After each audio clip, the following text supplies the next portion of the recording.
Bonjour à tous, c'est toujours le frère Zulu là dans l'émission dans les relations cachées la parole de Loba. Je rends grâce à Alba, le créateur du ciel, de la terre, des secrets, grands colorés et redoutables. Je remercie Loba parce qu'il est bon, parce qu'il est fidèle, parce qu'il est tout puissant et de ce qui vit inexplicablement hors de toute réalité. Donc aujourd'hui, par sa permission, par sa grâce, par sa toute divine puissance, on va entrer une fois de plus dans les faits de la connaissance interdite.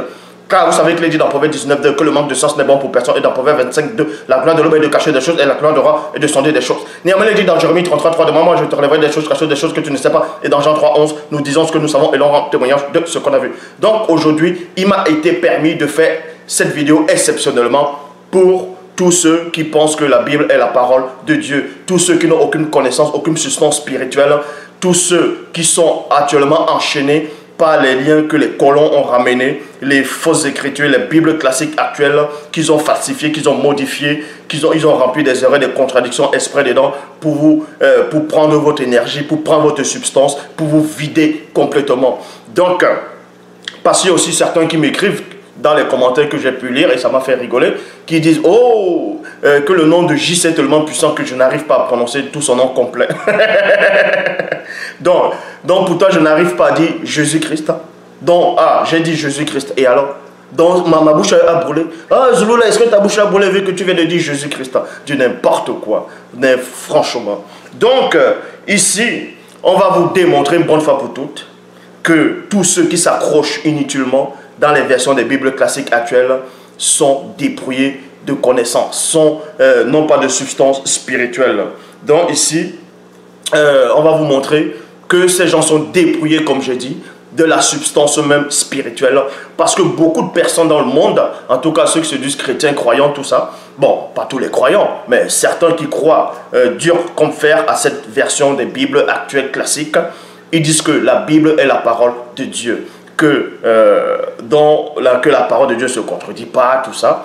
Mais on va vous démontrer que sont les colons qui ont ramené ces Bibles-là, en tout cas, qui ont ramené ces écrits-là dans le continent Mounielé, c'est-à-dire Afrique ouassée. Ils ont fouetté vos ancêtres, ils les ont mis en esclavage, ils les ont mis dans la servitude, on les a forcés à accepter les fausses religions dites révélées. Et vous, comme des moutons ici à l'heure actuelle, les descendants qui êtes vous, vous acceptez ça parce que vous n'avez pas de connaissances, parce que vous n'avez même pas la capacité de raisonner. On vous montre tout le temps que la Bible, les Bibles actuelles classiques sont bourrées de contradictions, d'erreurs. Vous n'acceptez pas parce que vous êtes des esclaves, vous êtes pris dans le piège. Donc ici, on va donner la supercherie de ces faux dieux-là. On va montrer que Jésus-Christ, c'est un menteur. J'ai déjà démontré que Jésus-Christ est un menteur. Ici, il n'est pas question du vrai Christ. Donc ne confondez pas, parce qu'il y en a qui confondent mes paroles, qui pensent que je suis contre le Christ. Je ne suis pas contre le Christ, je suis contre le faux Christ que les colons ont ramené. Je suis contre le faux Christ qui est Jésus-Christ. Qui est Jésus-Christ aux yeux bleus là, ce Borgia là. Je suis contre ce Jésus-Christ là, je ne suis pas contre le vrai Christ. Donc ici, pour tous ceux qui pensent que la Bible est la parole de Dieu, que c'est le Saint-Esprit qui a inspiré, que c'est Dieu qui inspire la parole pour que sa parole soit bien utile pour sauver, pour convaincre, pour nettoyer. On va aller dans Nombre 23, 19. Donc tout vous pouvez vérifier et partager réellement cette vidéo aussi au maximum. Donc dans Nombre 23, 19, il est dit, vous pouvez vérifier, dans Nombre 23, 19, il est dit, Dieu n'est point homme pour mentir. Il n'est point un homme pour mentir, ni fils d'homme, dans d'autres versions dit, ni fils d'Adam, pour se repentir. Donc, si on accepte que la Bible est la parole de Dieu, en tout cas, les versions sont, les écritures, là, telles que vous connaissez, sont la parole de Dieu. Donc, on va aussi accepter que Dieu n'est pas un homme pour mentir, donc Dieu ne va pas mentir, on accepte ça.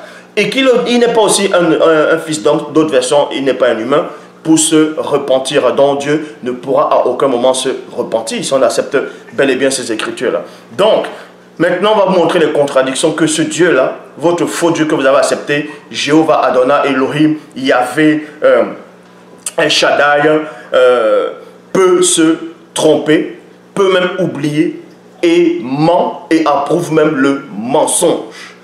Tel père, tel fils, même son fils, Jésus-Christ, qui est ce faux Christ-là aussi, c'est un menteur. On va vous montrer des passages où ce Jésus-Christ-là a menti.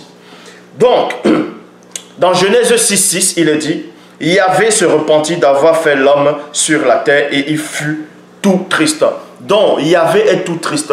Donc, il se repentit. Or, dans Nombre 23, 19, il est dit que Dieu, Yahvé Adonai Elohim, ne peut pas se repentir parce que ce n'est pas un homme, donc il ne ment même pas. Or, Genèse 6, 6 dit le contraire. Genèse 6, 6 dit qu'il se repent. Qu'il se repent. Et en plus, il est triste. Oh, le petit Dieu qui est tout triste. Oh, Yahvé Adonai, Jéhovah est tout triste. S'il est triste, qui c'est qui va le consoler alors? Donc, traduction du mot nouveau. Et Jéhovah regretta d'avoir fait les hommes sur la terre, virgule, et il fut peiné dans son cœur. Donc, Jéhovah a même un cœur. Dieu a un cœur. Yahvé a un cœur. Adonai, Elohim, El Shaddai, tous les noms que vous voulez. Donc, il a même un cœur. Ah, donc s'il a un cœur, il a aussi les intestins, il a des poumons, il a tout, quoi. Et on dit que ce n'est pas un homme, que ce n'est même pas une créature. Mais il a un cœur. Ben, voyons. Traduction du monde nouveau, c'est-à-dire Louis II 1910, il a dit l'Éternel se repentit d'avoir fait l'homme sur la terre, virgule, et il fut affligé à son cœur. Point. Il fut affligé. Vous pouvez taper la définition du mot affligé et vous allez voir. Parce que quand quelqu'un est affligé dans son cœur, ça veut dire qu'il y a une force qui a pris le pouvoir sur lui. Ça veut dire que il y a une circonstance qui s'est manifestée, donc qui a pris le dessus sur lui. Donc il fut affligé dans son cœur. Donc si Dieu, Elohim, Yahvé Adonai, l'Éternel, Jéhovah a été affligé dans son cœur, ça veut dire qu'il n'est pas Dieu. Ah oui, ça veut dire qu'il y a quelque chose qui a pris le dessus sur lui. Ça veut dire que quelque chose l'a affligé, quelque chose de l'extérieur, de ce qu'il a vu, a eu un moment le pouvoir sur lui et ça l'a déstabilisé. Puisque vous dites que Dieu ne change pas. Donc, quelque chose l'a déstabilisé, quelque chose l'a affligé, quelque chose l'a touché. Il fut affligé.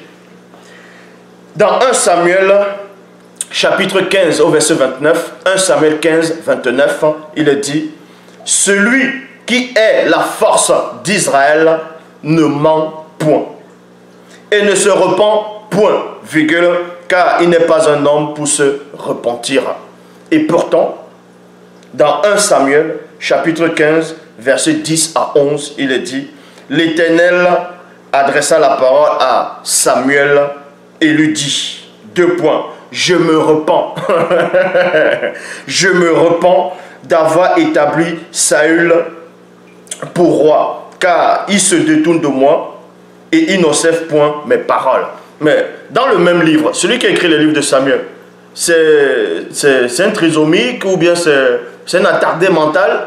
Il écrit que dans 1 Samuel 15, 29, on dit « Celui qui est la force d'Israël ne se repent point.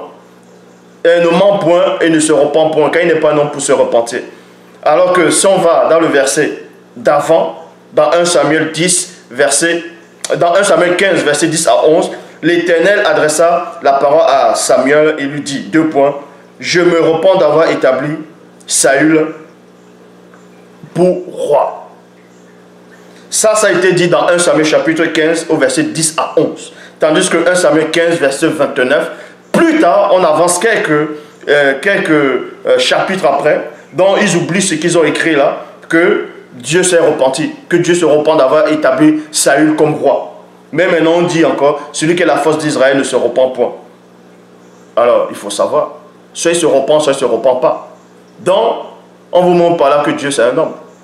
Vu qu'il est dit que Dieu n'est point un homme pour mentir, ni fils d'homme pour se repentir. Ce qui veut dire ici, là, selon cette traduction, qu'il n'y a que les hommes qui peuvent se repentir.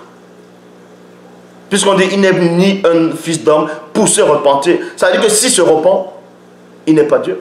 Donc c'est un fils d'homme que les colons ont inventé. Voilà où vous donnez vos substances. Donc 1 Roi 22, verset 19. 1 Roi 22, 19, il est dit, Michée ajouta deux points. Eh bien, écoutez donc la parole de l'Éternel. J'ai vu l'Éternel assis sur son trône, virgule, et tous les corps célestes debout près de lui, à sa droite, à sa gauche. Donc, Michée ici a vu l'Éternel, a vu Jéhovah, a vu Yahvé, a vu Elohim, a vu le Seigneur, a vu votre Dieu. Il a vu. Et ensuite on dit quoi dans le verset 20, traduction du monde nouveau. Jéhovah alors dit, deux points, qui dupera, Akab, virgule, je m'arrête dans la virgule. Donc, Jéhovah qui est Adonai, Yahvé, Elohim, celui dont vous appelez comme vous voulez, dont vous allez prier le dimanche, d'autres le samedi, d'autres tous les jours. Vous allez prier, vous allez chanter, vous allez faire des louanges. Voilà votre Dieu. Déjà, c'est un menteur, il se repent. Et vous dites que la Bible complète est la parole de Dieu. Or, la parole de Dieu ici, on te se contredit. Ça veut dire que ça ne peut pas être Dieu. Donc ici, on vous montre encore, dans 1 Roi chapitre 22, verset 20, que Jéhovah dit encore, Jéhovah alors dit, qui dupera Akab, virgule. Tapez le mot définition, duper. Duper, c'est mentir, qui va tromper. Donc Dieu demande ici, à l'un de ses généraux, c'est-à-dire à l'un de ses anges, qui va aller mentir? Qui dupera? Qui dupera? Donc, qui va aller mentir? Qui va aller tromper? Or, nous savons que c'est Satan qui trompe. Nous savons que Satan, c'est un menteur. Mais ici, il dit que Dieu, Yahvé, Adonai, Elohim, l'Éternel, le nom que vous allez lui donner, en tout cas, il n'est pas Loba. Loba ne ment pas. Loba est hors de tout ça. Donc, ici, il demande qui dupera Akab. Qui va tromper Akab? Et écoutez la suite. Jéhovah alors dit, qui dupera Akab, virgule, pour qu'il monte et tombe à Raymond Gilad. Et celui-ci disait telle chose, tandis que celui-là disait telle autre chose. On vous montre que même les anges qui sont à côté de Dieu ne veulent même pas mentir. Puisque chacun cherche une solution, mais sans vouloir dire le mensonge. Donc ils vont rester, vont dire, yeah, mais Dieu veut, le Créateur veut qu'on aille mentir. Il veut qu'on trouve une solution qui va duper. Mais on vous montre dans la suite, 1 Roi, chapitre 22, verset 21, Bible de Jérusalem. Alors l'Esprit s'avança et se tint devant Yahvé. L'Esprit se tint devant Yahvé. C'est moi, virgule, dit-il, qui le tromperait. Qui le tromperait? Tromper, c'est mentir. Et on sait que Satan, c'est le menteur. Est-ce que vous comprenez? Satan, c'est le menteur. Donc l'Esprit vient dire à Dieu. L'Esprit vient dire à Yahvé. L'Esprit vient dire à Jéhovah. L'Esprit vient dire à l'Éternel. L'Esprit vient dire à ce Seigneur-là. L'Esprit vient dire à votre faux Dieu. Je le tromperai. Point. Yahvé lui demanda comment. Point d'interrogation. Donc, on vous montre encore que Dieu, en tout cas votre Dieu, il n'est pas Dieu. Vu, en tout cas, il n'est pas le Créateur, vu qu'il est limité. Il y a un esprit qui vient devant lui, qui lui dit que lui va aller tromper, il va aller duper, il va aller mentir. Et ce Dieu-là, Yahvé et Adonai Elohim, l'Éternel lui dit, comment? Donc, Dieu ne sait pas tout. Il n'arrive même pas à lire dans les pensées de ses créatures. Il dit comment? Il lui pose la question, mais comment tu vas faire? Non, mais soyons un peu sérieux. C'est à ces gens d'hérésie dont vous avez mis votre foi. C'est à ces gens d'hérésie dont vous avez mis votre foi. Je viens vous présenter le Créateur unique, Loba, qui vit inexplicablement hors de toute réalité. Et ça vous échappe. C'est normal que ça vous échappe, vu que vous n'avez pas été choisi. Vous êtes des Mongols spirituels. On ne va même pas dire spirituels. Vous n'avez aucune substance. Mais il y avait ici, Jéhovah, Elohim, l'Éternel, votre faux Dieu dit, comment? Il lui pose la question. Il pose la question à cet esprit-là qui dit qu'il va aller mentir. Et Jéhovah lui dit même pas, eh mais tu sais que j'aime pas le mensonge. Puisqu'il lui dit quoi? Dans Jean 17, 17, sanctifie pas ta parole, pas ta vérité, ta parole est la vérité. Or, pourquoi maintenant il n'arrive pas à dire, oh tiens, ma parole est la vérité? Mais lui-même il ne dit pas sa parole. Qui va aller tromper Akab? Qui va duper Akab? Et on vous dit qu'il y a un esprit qui vient devant lui. Dans d'autres versions, c'est l'esprit qui inspire les prophètes. C'est là où on voit bien que quand les prophètes donnent des prophéties, ça ne tient même pas la route. par rapport à une des prophéties dans Matthieu chapitre 2, verset 15. On dit le petit enfant Christ, le petit enfant Jésus-Christ et sa mère Marie sont allés avec son père adoptif en Égypte. Et maintenant là-bas, il fallait qu'ils sortent pour que la prophétie se réalise, ce que le prophète avait annoncé. Et on va voir la prophétie dans Osée 11, 1 à 2. On voit que ça ne tient même pas, on ne parle même pas de ce Jésus-Christ-là. Il est question d'Israël, qui est que quand Israël était jeune, je l'aimais. Et je l'appelais lui, c'est Israël, mon fils a sorti d'Égypte. Mais quand on va même par rapport même à cette prophétie dans Osée 11, 1 à 2, ça ne tient même pas. Mais que Israël même n'a jamais subi l'esclavage en Égypte. Je l'ai démontré. Ça ne tient pas. C'est pour ça qu'on dit l'esprit qui inspire les prophètes est venu devant Dieu. Il a dit, moi je vais aller mentir. C'est là où vous voyez que les prophéties bibliques, la plupart des prophéties bibliques que les colons ont ramenées là, qu'on a écrit, c'est complètement faux. C'est embrouillé, c'est de la zizanie, la christocentrisme. Parce que on sait bien l'esprit qui inspire ces prophètes-là, ces faux prophètes-là, qui n'ont rien à voir avec les véritables prophètes dont je parle dans la version authentique originelle. Donc, Jéhovah, Yahvé, Adonai, Elohim, l'Éternel, votre Dieu dont vous priez, le Dieu de Jésus-Christ, il est limité. Il demande à l'un de ses créatures, oui, que cet esprit qui est venu, c'est sa créature. Si on accepte que votre Dieu, c'est votre créateur, que ce créateur qui a créé toutes choses, c'est sa créature ici, là. Mais il pose la question à sa créature, mais comment tu vas faire? Donc, ce Dieu-là est tellement limité, n'arrive pas à pénétrer dans les pensées de l'entité, il n'arrive même pas à voir le futur, il ne sait rien du tout. Il est limité au temps et à l'espace. Il dit, comment? 1 Roi 22, 22, Bible en français courant. J'irai, a-t-il dit là, et je ferai prononcer des paroles, des mensonges par tous les prophètes du roi. Point. Le Seigneur lui a répondu. 2 points. Le Seigneur lui a répondu. Yahvé lui a répondu. Elohim lui a répondu. Jéhovah lui a répondu. L'Éternel lui a répondu. Le faux Dieu des chrétiens, des croyants, l'a répondu. Regardez donc la réponse. Comment quelqu'un vient dire à Dieu qu'il va descendre, il va aller mentir. Et regardez la réponse de Dieu. De votre Dieu en tout cas.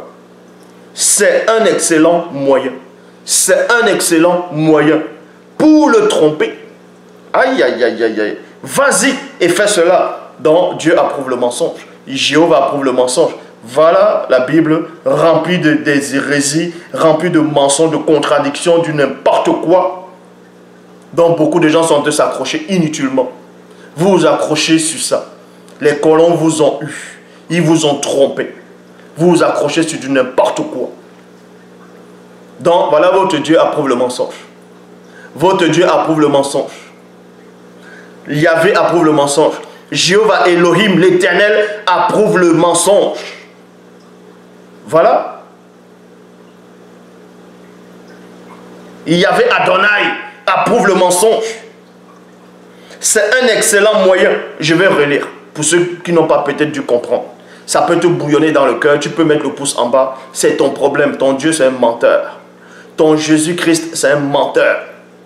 Et toi-même, tu vis dans le mensonge. Ta Bible, là, ne te servira à rien du tout. Je dis bien, vos versions de Bible trafiquées, vos versions de Bible actuelles, classiques, ne vous serviront à rien. Votre foi, elle est basée sur du mensonge. Votre foi est basée sur de la contradiction. Votre foi est basée sur des écrits inventés, montés de toutes pièces. 1 Roi 22, 22, Bible en français courant. Va sur Internet, tape Bible en français courant. Tu tapes 1 Roi 22, 22, tu vas lire, il est dit, j'irai, a-t-il dit, et je ferai prononcer des mensonges par tous les prophètes du roi. Point. Le Seigneur lui a répondu. C'est un excellent moyen pour le tromper. Vas-y et fais cela. Donc, vous allez voir que même votre Dieu là a un mauvais esprit. Voilà. Dans 1 Samuel chapitre 16, au verset 14, Bible Shuraki. 1 Samuel 16, 14, Bible Shuraki. Le souffle, donc le souffle ici là c'est l'esprit. Le souffle de Yahvé Adonai s'écarte de Séoul, donc de Saül. Un mauvais souffle, donc un mauvais esprit de Yahvé Adonai le tourmente. 1 Samuel 16, 16. Bible, traduction, lui second du 910. Que notre Seigneur parle. Tes serviteurs sont devant toi. Ils chercheront un homme qui sache jouer de la hampe. Et quand le mauvais esprit, le mauvais esprit de Dieu, le mauvais esprit de Dieu, le mauvais esprit de Dieu, le mauvais esprit de l'Éternel, le mauvais esprit de Yahvé, le mauvais esprit de Jéhovah, le mauvais esprit de Jéhovah Adonai sera sur toi, virgule, il jouera de sa main et tu seras soulagé. Traduction du monde nouveau. Quand l'esprit mauvais de Dieu viendra sur toi, voyez, Dieu a un esprit mauvais, en tout cas votre Dieu a un esprit mauvais. C'est normal, puisque la Bible est remplie que de ça, d'aller massacrer un Dieu qui est jaloux.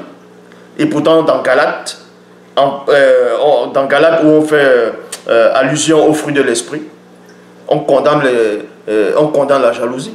Mais ce Dieu est jaloux. Il dit qu'il est un Dieu jaloux. Ce Dieu vous envoie dans la guerre. Ce Dieu vous envoie dans les territoires, prendre les gens sur le tranchant de l'épée et prendre les territoires. Il dit de ne pas voler, mais vous donne l'ordre de voler. Il dit de ne pas tuer, mais il dit à Moïse d'aller tuer. Il dit au peuple d'aller se venger. Voilà votre Dieu. C'est normal. La Bible vient de le dévoiler. C'est un mauvais esprit. Il a un mauvais esprit. Voilà votre Dieu. Et là, ça te fend le cœur, là. Toi qui écoutes ça, ça t'énerve. Hein. Zulula, t'énerve. Hein. C'est ton problème. Je dis bien, c'est ton problème. Ta Bible, vos traditions sont basées sur du mensonge. Satan a peur parce qu'il sait que la pure vérité, elle est là. La version authentique, originelle que j'apporte, tout ce qui est marqué dedans est purement vrai. Je dis bien, est purement vrai. Ce ne sont pas des récits mensongers, ce ne sont pas des récits inventés. Tout ce qui est dedans est vrai. En tout cas, la version que j'ai là. La version que moi j'ai à ma disposition, elle est vraie à 100%. Or, dans les Bibles classiques actuelles, c'est bourré de mensonges, de contradictions. Voilà, Dieu a un mauvais esprit. Maintenant, on va dans Jean chapitre 1, verset 18. Il est dit, personne n'a jamais vu Dieu. Jean chapitre 1, verset 18. Personne n'a jamais vu Dieu. 1 Jean 4, 12. Personne n'a vu Dieu à aucun moment. Donc, personne n'a vu Dieu à aucun moment. Tandis que quand vous lisez dans Exode chapitre 24, verset 9 à 10, il est dit, Moïse monta avec Aaron, Nadab, Abihu et 70 anciens d'Israël. Ils virent le Dieu d'Israël sous ses pieds, dont Dieu a même des pieds. Il a aussi des orteils, il a des ongles. Il les coupe comment avec les coupes-ongles. Exode 24, verset 9 à 10. Moïse monta avec Aaron, Nadab, Abihu et 70 anciens d'Israël. Ils virent Dieu. Il vit le Dieu d'Israël. Sous ses pieds, c'était comme un ouvrage de saphir étincelant, comme le ciel lui-même dans sa pureté. Remarquez que c'est dans Exode 24, verset 9 à 10, que le peuple d'Israël a vu Dieu. Et plus tard, quand vous lisez dans le verset 11, tout ça là, on vous apprend même qu'ils ont mangé après. Et Dieu n'a pas porté la main sur les élites des enfants d'Israël. Donc, Dieu savait qu'on l'a vu. Comment tu peux voir Dieu? Il ne sait pas que tu l'as vu. Mais bon. Ici, là, ils ont vu Dieu. C'est dans Exode 24. Maintenant, on va dans Exode, toujours le même livre, Exode 33, verset 20. On vous montre que Dieu oublie. Ce Dieu-là qu'on a vu dans Exode 24, 9 à 10. Voilà ce qu'il va dire dans Exode 33, verset 20. Jéhovah dit encore, tu ne pourras voir ma face, car l'homme ne peut me voir et vivre. Donc il a oublié qu'on l'a vu dans Exode 24. Et dans Exode 33, il vient dire, au fait, un homme ne peut pas me voir, parce que s'il me voyait, il ne peut pas vivre. Mais ceux qui l'ont vu là, c'était qui? C'était des extraterrestres, c'était des anges. Bon, admettons, on va mettre un peu Moïse à côté. Parce que Moïse était devenu un dieu. Mais Aaron n'était pas un dieu. Nadab, Abihu, les fils d'Aaron n'étaient pas des dieux. Les 70 anciens d'Israël n'étaient pas des dieux. Ils ont vu Dieu. C'était des hommes puisqu'ils mangeaient. Ils ne sont pas morts. Et ce Dieu oublie cela. Dans Exode 33, il dit au fait, un homme ne peut me voir et vivre. Pourquoi Moïse ne l'a pas rappelé? Ouais, mais pourquoi tu dis ça? Mais je t'ai vu l'autre jour là, je t'ai vu l'autre jour, pourquoi tu me dis que je ne peux pas te voir? Non, mais franchement. Non, mais franchement. Franchement. Vous vous accrochez sur les Bibles classiques qui n'ont pas de sens, bourrés de mensonges, de contradictions, d'erreurs, des hérésies totales. Je dis bien, la vérité que j'ai apportée, cette marche-là, elle a déjà frappé. Dans inutile de vous de sauter comme des puces, ça ne servira à rien. Zulula est là. La vérité là, elle est là. Satan en train de s'agiter. Le monde occulte en train de s'agiter. Votre démon de Jésus-Christ là, qui est à l'intérieur de vous, en tout cas, l'entité qui contrôle cette image de Jésus-Christ, l'entité qui contrôle ce truc-là, ce mythe-là, de ce faux Christ, Jésus-Christ, dont vous dites que je n'arrive plus à prononcer ce nom. Voilà, Jésus-Christ. Et alors, ma bouche a brûlé du n'importe quoi. Donc, Ésaïe chapitre 1, Ésaïe chapitre 6 au verset 1, il est dit, traduction du monde nouveau, dans l'année où le Seigneur, non, dans l'année où mourut le roi Osia, moi cependant, je vis Jéhovah, virgule, siégeant sur un trône haut et élevé, et les pans de son vêtement remplissaient le temple. Donc, Jéhovah, Adonai, Elohim, l'éternel Dieu, porte des vêtements. Ah, il porte des vêtements. Il porte des vêtements. Et son tailleur, c'est qui? Il porte quoi, du XXL? Il est même assis. Donc, il s'assoit. Quelque chose le contient. Parce que quand tu t'assois, ça veut dire que quelque chose te contient. Or, l'Oba, que moi je connais, rien ne le contient. Rien ne le contient. Mon, lui-même, il dit quoi? Que voici les cieux des cieux ne peuvent le contenir. Mais il y a un siège, il y a un fauteuil, il y a, bon, pas le fauteuil, mais il y a un siège qui le contient puisqu'il s'assoit. Pouf! Mais ça, c'est un humain qu'on nous montre. C'est une créature qu'on est en train de montrer là. C'est pour ça que vous n'avancerez jamais. Vous serez toujours jaloux, orgueilleux, aigri, arrogant. Arrogant. Oh, il faut que je casse ce loup-là. Hey, il faut que j'éteigne ce loup-là. Qui peut éteindre ce loup-là? Personne ne peut l'éteindre. Les gens vont s'agiter comme des puces. Ça ne sert à rien ce que vous faites là. Je dis bien, ça ne sert à rien. Ça ne m'empêche pas de dormir. La preuve, regardez comme je suis joyeux. Parce que ça m'affecte moi.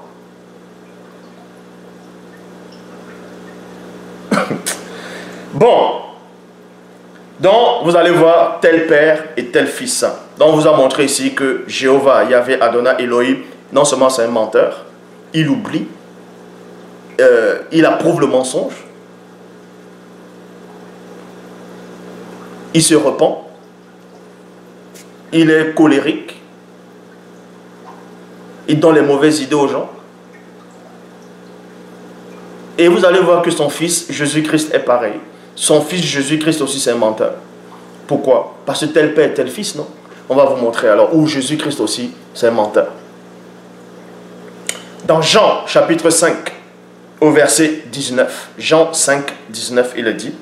Jésus reprit donc la parole et le dit, 2 points. En vérité, je vous le dis, le Fils ne peut rien faire de lui-même. Il ne fait que ce qu'il voit faire au Père. Et tout ce que le Père fait, virgule, le Fils aussi le fait pareillement. Pareillement. Donc, si le Père a menti, le Fils aussi va mentir. Parce qu'il voit faire le Père, il va copier le Père. Donc, regardez comment il va copier le Père. Quand vous lisez dans Luc, chapitre 24, au verset 28, Luc 24, 28, là, il est question du chemin d'Emmaüs. Là, c'est quand le Christ a ressuscité. Donc, on va dire la Bible actuelle. Quand Jésus-Christ a ressuscité dans les Bibles actuelles, il y avait des apôtres, quelques apôtres qui marchaient sur le chemin de Maïs. Et ce Jésus-là est venu les rencontrer. Or, ils ne savaient pas que c'était lui, puisque les yeux étaient empêchés de le voir, de le reconnaître plutôt.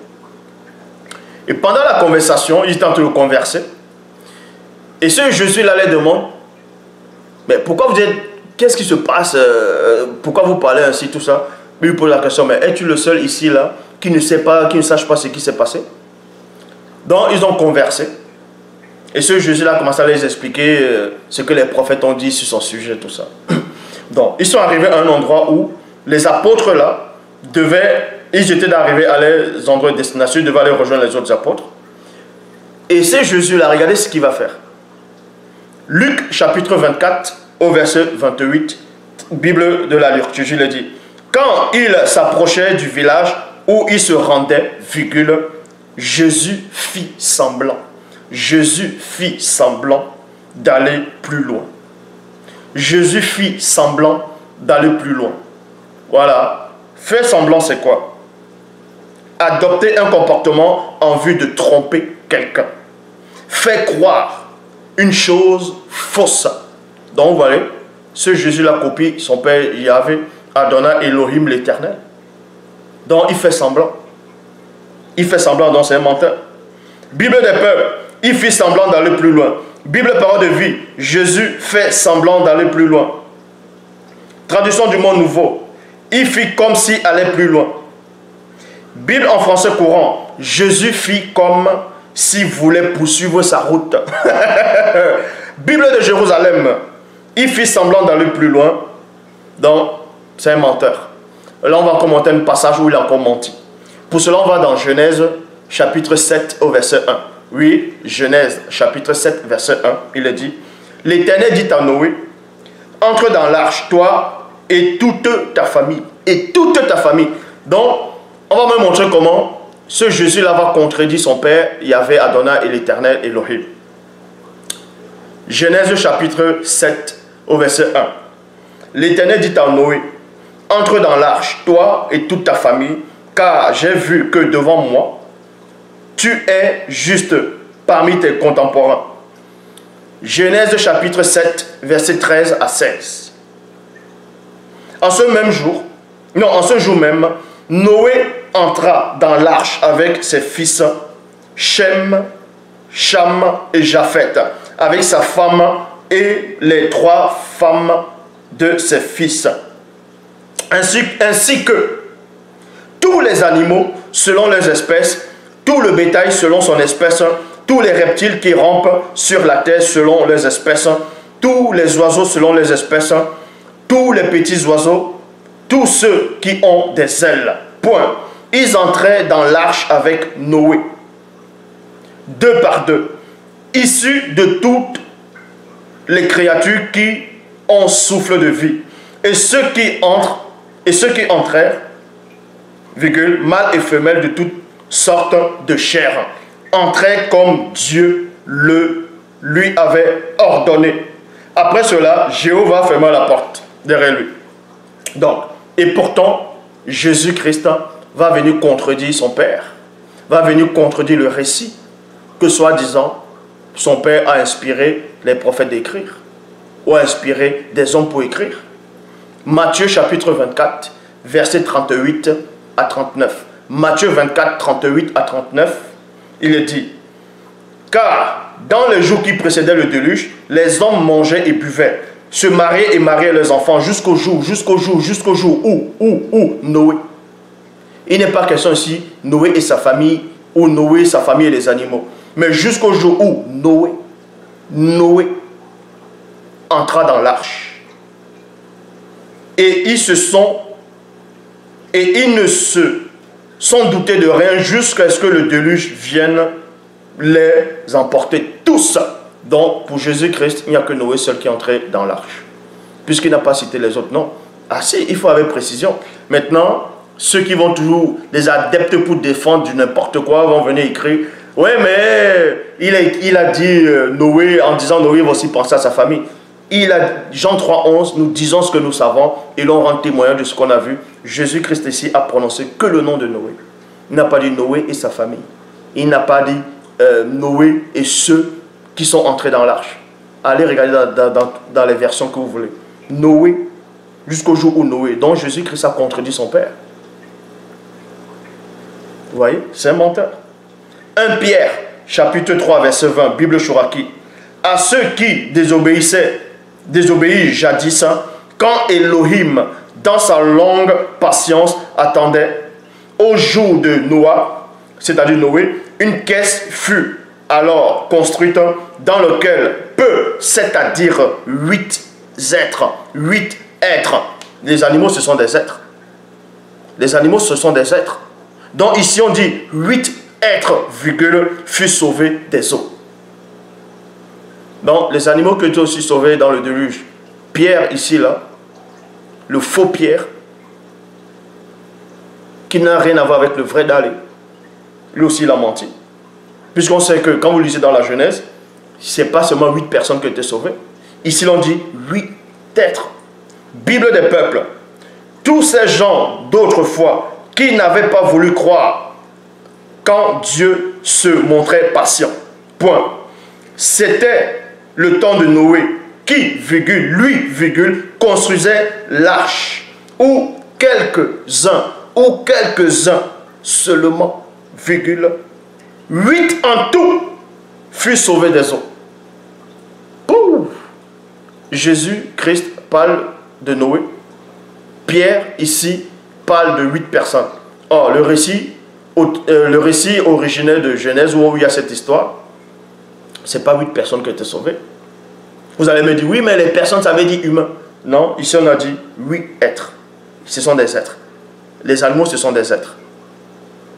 Ce sont des êtres vivants. Donc ici on dit 8 êtres furent sauvés des eaux.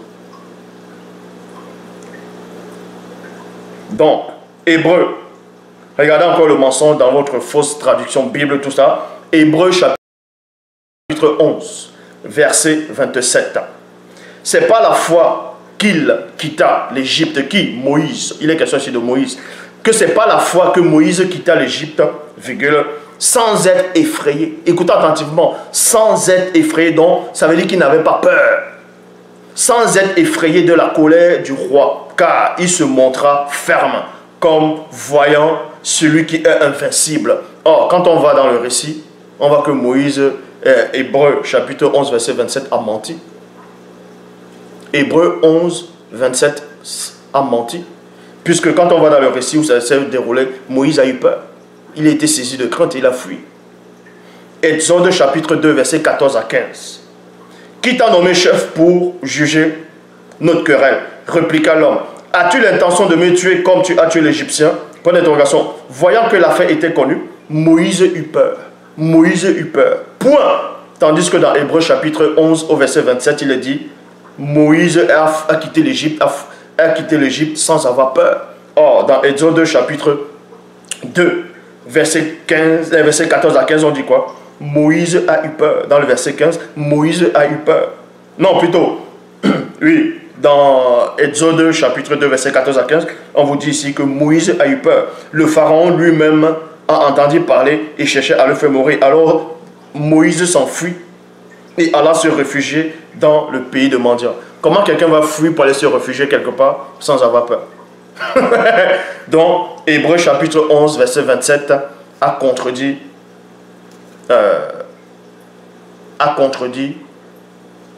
je dis bien, Hébreu chapitre 11, verset 27 a contredit Exode 2, 14 à 15. Et quand on voit même le récit même d'Exode, où Moïse a grandi en Égypte, il a pris la fuite là-bas, là. Ça n'a même pas eu lieu déjà. J'ai démontré cela. Ça ne tenait pas la route. Donc, voilà votre fausse Bible remplie de mensonges, de contradictions. Vos Bibles classiques. Zulula est là. Donc, tenez courage. La victoire, elle est déjà là. L'Oba s'est encore glorifié. En tout cas, le Dieu, non, créateur unique.